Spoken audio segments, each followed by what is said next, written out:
Hi, my name is Melvin. I'm an artist from Charlotte, North Carolina, though we're here at the African American Atelier in Greensboro, along with Casa Azul. A little bit about my artistic journey. As a kid, I always was the kid that got into trouble drawing in the school books. Basically, wherever I was and there was a pencil or a crayon, I was leaving a mark somewhere. Art has always been part of my life, and professionally, I got blessed to be able to kind of transition into being an artist from my daytime job as a motion designer, and now I paint and have fun drawing and watercolor. I have always had a desire to paint, but I just never took a class or anything like that. So my wife kept encouraging me, just go buy a set and start painting. So I went ahead, bought a set, started painting, and eventually started putting art out. For me, I find inspiration all over the place, movies and comic books and stuff, but also I love nature and science. I always find myself kind of drawn to the beauty that's there. Something that pauses me in the moment, captures my vision, and it may give me a thought to paint something that's about changing the world. I think getting into the space to allow the creative ideas to flow has been a vital part of my creative process. Currently at the African American Atelier, they have my show, Seeds of Change. Change is a constant that we all have to deal with. And with dealing with change, you can either be a victim of change, or you can be a person that understands that I can have a measured control, and I don't have control of things happening, but I can control what's going on with myself. So with this entire exhibition, it's all about you.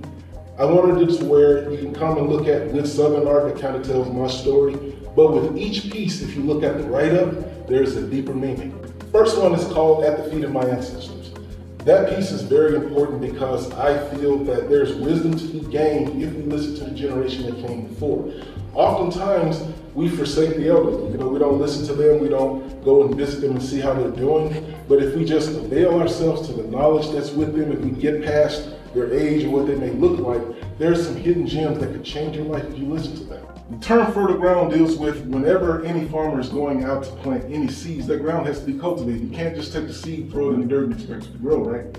Taking this as a metaphor, everything in life that we desire to have in our own lives starts as a seed. Think about it, it's a seed of thought. But just like with a regular seed, you can't just take the seed and walk around with it in your pocket. You have to honor a process.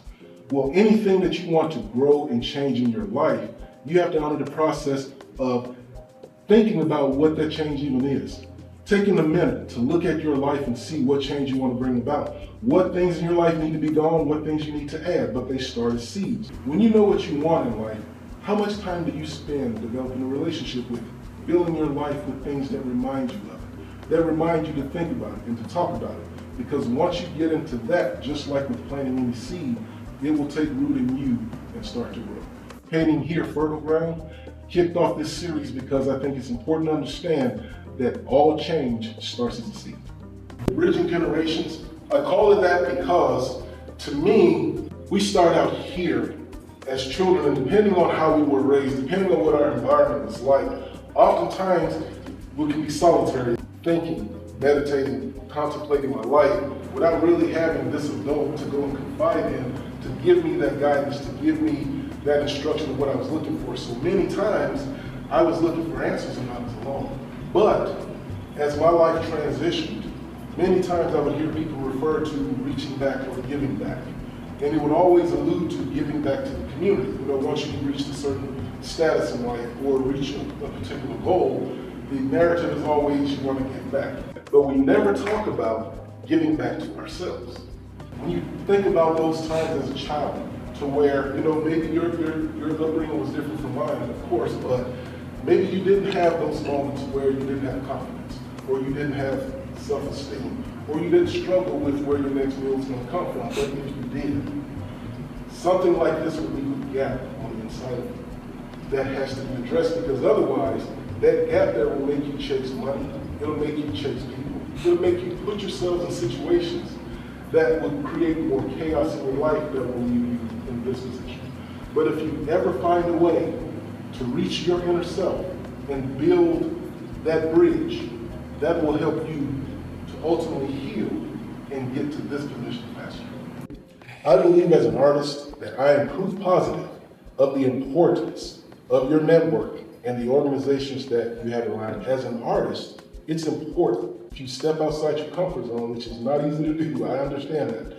Get to know people, put yourself out there. And what that does is it gives you the opportunity to meet wonderful organizations that can support you.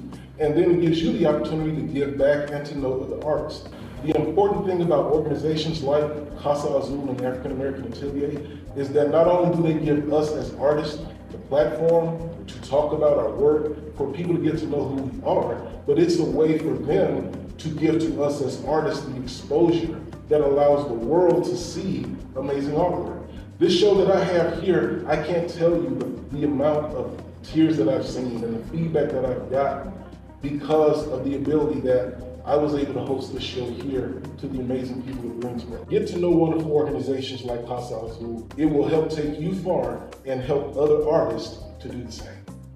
Currently, I'm working on a series of paintings that are going to be dealing with bringing beauty from ashes. The first piece in that series is called Empty Wells, where in honor of Women's History Month, I'm referring to a lot of the things that women deal with. Please feel free to check out my piece, Empty Wells, at my Instagram account, @MelvinDNix. Go to my website, artbymelvindnix.com, to see and purchase art there. But thank you so much for your time. Please come out to the exhibition, and please, as an artist, get to know other artists and get to know wonderful organizations. Join me at the African American Atelier, March the 29th, where we're going to be conducting the Inner Bloom Watercolor Workshop. Now you may be asking, Melvin, what in the world does that mean? Well, sticking in alignment with the Seeds of Change exhibition, I want to encourage you to come out and do some art with me, whether you're good at drawing or not. I don't want you to use that as an excuse. I want you to come out and join me, be open-minded, and just come understanding that you're gonna have fun, and I want you to take away a piece that you can have in your home that's gonna be meaningful to you. Join me at the African American Atelier, March the 29th from 2 to 4. I look forward to seeing you at the workshop. Come out to have some fun, and I'll see you there.